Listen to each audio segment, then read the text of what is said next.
Now, South Africa's President Cyril Ramaphosa and his U.S. counterpart Joe Biden have committed to advancing the relationship between the two countries.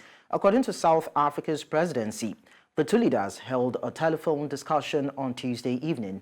The presidency said Biden congratulated Ramaphosa on both his re-election as president and the successful formation of the government of national unity.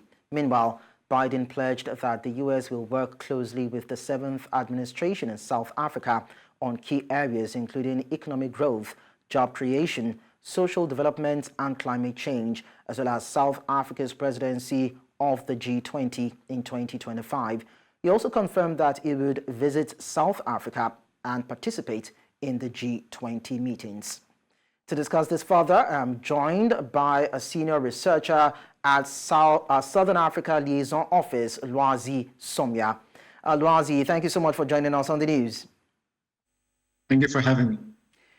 So what does it mean for South Africa to get continued support from the U.S. and what are the key areas that you think that these two countries can collaboratively work together to bring about some sort of transformation for the country?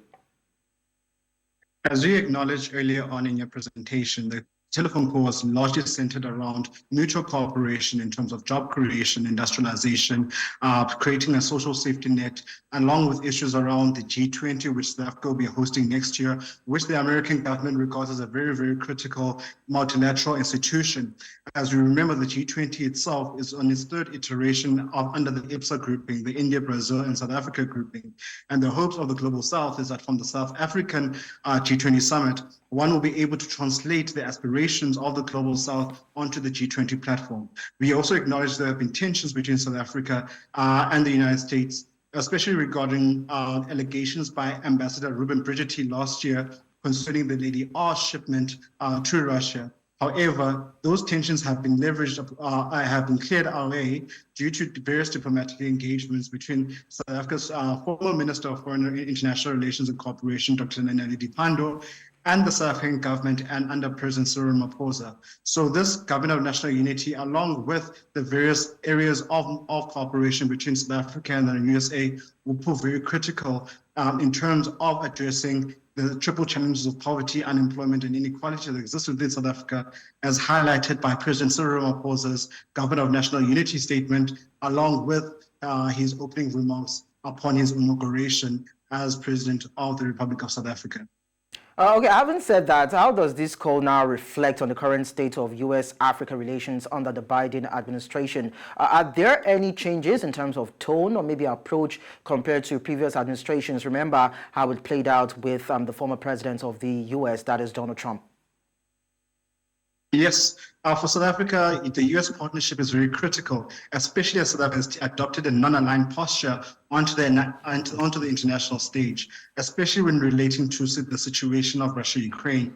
Whilst there were disagreements about South Africa's engagement on the Russia-Ukraine conflict, we have seen greater synergies and greater understanding between South Africa and the United States on South Africa's approach towards the conflict. We also see that there is now beginning or emerging consensus on the necessity for dialogue amongst the different partners. And this is why we've seen multiple envoys from South Africa to engage with the US Congress, which allows South Africa for further extension into the AGOA agreement and therefore strengthening the bilateral agreement. With the Government of National Unity, according to the statement of intent, we see no departure from historic foreign policy priorities by the South African government under this new arrangement. And we see North-South cooperation still remains one of the critical priority areas which the Government of National Unity under Cyril Ramaphosa will be embarking upon.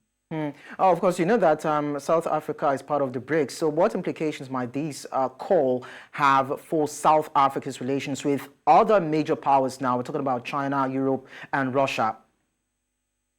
So South Africa's position as a non-aligned state actor, along with BRICS, trying to find the lowest common denominator issues around the international financial system, does not beg to create tensions amongst various BRICS actors and partners. As we have seen, various BRICS member countries such as India, Brazil, China, and even Russia itself still continue some level of diplomatic relation with the United States.